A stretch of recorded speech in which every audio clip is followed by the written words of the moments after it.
दिल्ली आबकारी नीति मामले में आरोपी आम आदमी पार्टी नेता मनीष सिसोदिया जेल में बंद हैं। उनकी जमानत याचिका पर सुप्रीम कोर्ट शुक्रवार को फैसला सुनाएगा। मंगलवार को सभी पक्षों की दलीलें सुनने के बाद अदालत ने फैसला सुरक्षित रख लिया था। अब ऐसे में क्या मामले में राहत मिलती है, ये तो आने वाला वक्त बताएगा। बहरहाल पूरा मामला क्या है, चलिए बताते हैं। उच्चतम न्यायालय दिल्ली आबकारी नीति में कथित घोटाले के भ्रष्टाचार के साथ साथ धन शोधन यानी मनी लॉन्ड्रिंग के इस बहुचर्चित मामले में आज मनीष सिसोदिया की जमानत याचिकाओं पर फैसला सुनाया जाएगा।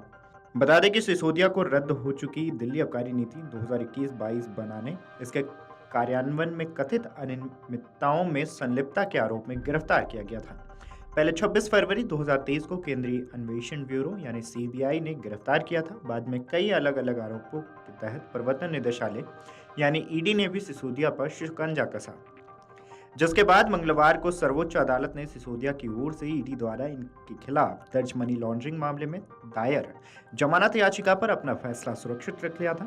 यह मामला रद्द की जा चुकी 2021-22 की दिल्ली आबकारी नीति के संबंध में है। फैसला सुरक्षित रखने से पहले जस्टिस BR गवई और जस्टिस KV विश्वनाथन की पीठ ने ईडी और सिसोदिया की दलीलें सुनी थी। उधर दिल्ली की एक अदालत ने आबकारी घोटाले के सिलसिले में सीबीआई द्वारा दर्ज भ्रष्टाचार के एक मामले में मुख्यमंत्री अरविंद केजरीवाल की न्यायिक हिरासत 20 अगस्त तक बढ़ा दी है। विशेष न्यायाधीश कावेरी बावेजा ने वीडियो कॉन्फ्रेंसिंग के जरिए अदालत में पेश किए जाने के बाद केजरीवाल की हिरासत अवधि बढ़ाई गई। वहीं अदालत इस मामले में केजरीवाल के खिलाफ सीबीआई की ओर से दायर पूरक आरोप पत्र पर 12 अगस्त को विचार कर सकती है। दिल्ली हाईकोर्ट ने बुधवार को ईडी से पूछा था कि अरविंद केजरीवाल को दी गई जमानत को चुनौती देने वाली अर्जी में कौन सा पहलू बचा है। आबकारी नीति से जुड़ी मनी लॉन्ड्रिंग मामले में उन्हें सुप्रीम कोर्ट से अंतरिम जमानत मिल चुकी है। यह अब केवल अकादमिक मुद्दा है।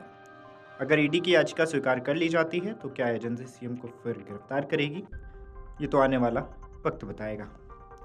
ये भी बता दें कि ईडी के वकील से जस्टिस नीना बंसल ने कहा है कि मेरे प्रश्न का उत्तर दीजिए, अगर मैं आपकी याचिका मंजूर कर लेती हूँ तो क्या होगा, क्या आप उन्हें फिर से अरेस्ट कर लेंगे। इस पर ईडी ने कहा है कि गिरफ्तारी का कोई सवाल नहीं है। कोर्ट ने कहा है कि इस केस में दायर अर्जी इतनी अच्छी तरीके से तैयार की गई है कि वो भ्रमित है क्या यह जमानत के लिए है या फिर अवैध हिरासत के लिए। खैर, अब सुप्रीम कोर्ट अपना अंतिम निर्णय सुनाने जा रहा है। वो ईडी के तर्कों से सहमत है या सिसोदिया को राहत देने का काम करेगा, ये आज साफ होने वाला है। इस मामले में अभी भी अरविंद केजरीवाल की मुश्किलें कम नहीं हुई हैं। उन्हें भी ईडी वाले केस में तो जमानत मिल चुकी है, लेकिन सीबीआई केस में कोई राहत नहीं दी गई है। ऐसे में आम आदमी पार्टी के दो बड़े नेता लंबे समय से जेल में चल रहे हैं। वहीं शराब घोटाला क्या है, उसके बारे में बताएं तो वैसे ये शराब घोटाला क्या है, इसे लेकर कई लोगों में अभी स्पष्टता नहीं है। असल में 3 साल पहले 17 नवंबर 2021 को राजधानी दिल्ली में आम आदमी पार्टी सरकार ने शराब नीति को लागू कर दिया था। इस नई नीति के तहत दिल्ली को कुल 32 जोन में बांटा गया था और कहा गया था कि आप हर जोन में 27 शराब की दुकानें खोल सकते हैं। अगर इसी आंकड़े के हिसाब से टोटल किया जाए तो पूरी दिल्ली में 849 शराब की दुकानें खुलनी थी। एक बड़ा बदलाव ये होने वाला था कि जो भी शराब की दुकानें खुलनी थी वो सारी प्राइवेट सेक्टर की थी, सरकार का कोई हस्तक्षेप नहीं रहा। दूसरे शब्दों में इस शराब कारोबार में पहले सरकारी हिस्सेदारी रहती थी, नई नीति के तहत उसे ही खत्म कर दिया गया।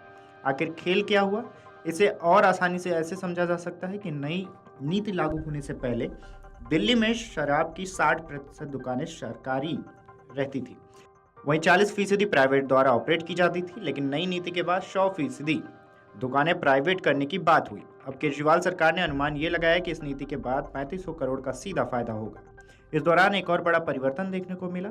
नई नीति के बाद शराब की दुकानों के लिए जो लाइसेंस लगता था उसकी फीस कई गुना बढ़ा दी गई। तकनीकी भाषा में उसे L1 लाइसेंस कहते हैं, जिसके लिए दुकानदार पहले 25 लाख रुपए देते थे, बाद में 5 करोड़ तक देने पड़ रहे थे।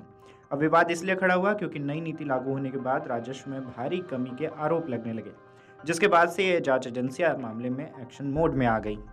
Video desk amarujala.com। अगर आप ये वीडियो YouTube पर देख रहे हैं तो हमारे चैनल को सब्सक्राइब करें और बेल आइकन को दबाना ना भूलें। अगर आप Facebook पर ये वीडियो देख रहे हैं तो हमारे पेज को लाइक करें।